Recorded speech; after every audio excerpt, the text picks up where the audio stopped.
साथियों, पिछले कई दिनों से लगातार हम लोग भारतीय जनता पार्टी की सरकार की चीन नीति पर हमला बोल रहे हैं। उसका कारण बड़ा स्पष्ट है। प्रधानमंत्री बार बार चीन के राष्ट्रपति के सामने नतमस्तक होते हुए दिखते हैं।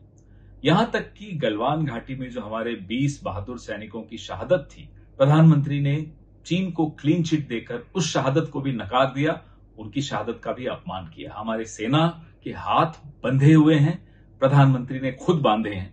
मैं आपको कारण बताता हूं। प्रधानमंत्री की चीन परस्ती आज से नहीं शुरू हुई। यह चीन परस्ती तब से शुरू हुई जब वो गुजरात के मुख्यमंत्री थे। अमेरिका उनको वीजा नहीं दे रहा था। चीन ये बार बार चले जाते थे क्योंकि वहां वीजा उनको आसानी से मिल जाता था। लगातार चीन जाते थे। वहां क्या उनके संबंध बने चीन से हमें नहीं मालूम। चीन के बड़े बड़े अधिकारियों को, मंत्रियों को गुजरात बुलाते थे। धौलेरा जो इंडस्ट्रियल सिटी बन रही है, 43,000 करोड़ के करारनामे चीनी कंपनियों के साथ किए। अपना लघु उद्योग, अपना मध्यम उद्योग बर्बाद कर दिया, लेकिन चीन की कंपनियों को पलक पावड़े बिछा बिछा कर जमीनें दी गई। ये गुजरात में किया, ये मुख्यमंत्री ने किया। मुख्यमंत्री का नाम नरेंद्र मोदी था। यहां तक कि नरेंद्र मोदी जी की चीन परस्ती का यह आलम है कि गुजरात के स्कूलों में मैंडरिन कंपलसरी करने की भी एक योजना ले आए थे। वो नहीं हो पाई। कांग्रेस ने उसका विरोध भी किया। भारतीय जनता पार्टी के नेता, 13 नेता चीन कम्युनिस्ट पार्टी के स्कूल, जिसको पार्टी स्कूल कहा जाता है, वहां पढ़ने गए। 2014 में गए। क्या पढ़ के आए हमें नहीं मालूम। क्यों इतनी करीबी, कितनी घनिष्ठता चीन के साथ, हमें नहीं मालूम। मैं आपको एक और बात बताना चाहता हूं। ये बार बार कांग्रेस के विषय में बात करते हैं। चीन को सबसे करारा जवाब राजीव गांधी की सरकार ने ऑपरेशन फैल्कन में 1986 में दिया, जब इसी तवांग सेक्टर में चीन ने कुछ शैतानी करने की कोशिश की। उस वक्त जनरल सुंदर जी थे। राजीव जी और जनरल सुंदर जी भी अच्छी टीम थी। राजीव गांधी की सरकार ने फौज के हाथ नहीं बांधे हुए थे। ऑपरेशन फैल्कन हुआ। ऑपरेशन फैल्कन जब हुआ, चीन घबराहट के मारे नेगोशिएटिंग टेबल पर आया। फ्लैग मीट हुई, नहीं तो वो फ्लैग मीट भी नहीं होनी थी। फ्लैग मीट के बाद चीन पीछे हटा।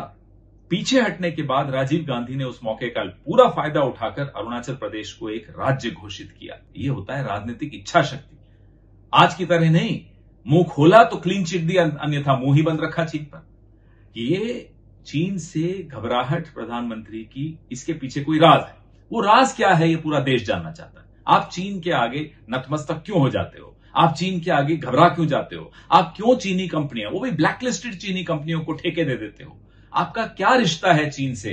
ये हम बार बार पूछते हैं। इसलिए पूछते हैं क्योंकि कुछ तो है जो आप छिपा रहे हो, कुछ तो है जो चीन को पता है और हमें नहीं पता। इनका एक बहाना है कि हम बॉर्डर पे इंफ्रास्ट्रक्चर मजबूत कर रहे हैं, इसलिए चीन परेशान हो रहा है। माफ कीजिएगा, बॉर्डर पे इंफ्रास्ट्रक्चर मजबूत करने का पहला कदम 7th प्लान में 1986 में राजीव गांधी की सरकार ने उठाया था, जब BADP लॉन्च किया गया था।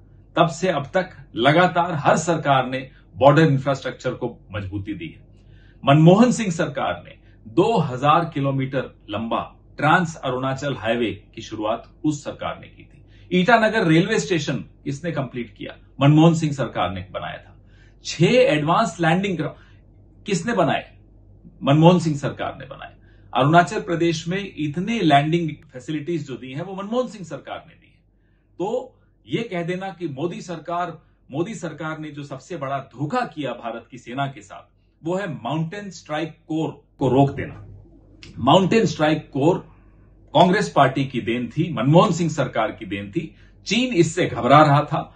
मनमोहन सिंह सरकार के जाते ही और मोदी सरकार के आते ही माउंटेन स्ट्राइक कोर को रोक दिया गया। आखिर कारण क्या था? क्या दबाव था मोदी सरकार पर? किसका दबाव था मोदी सरकार पर कि माउंटेन स्ट्राइक कोर का काम रोक दिया गया? क्यों उसको आपने बजट नहीं सैंक्शन किया? क्यों आपने उसको एकदम ठंडे बस्ते में डाल दिया? क्या चीन का दबाव था? और अगर चीन का दबाव था, तो आखिर कारण क्या है कि चीन के आगे आप दब जाते हैं, मोदी जी?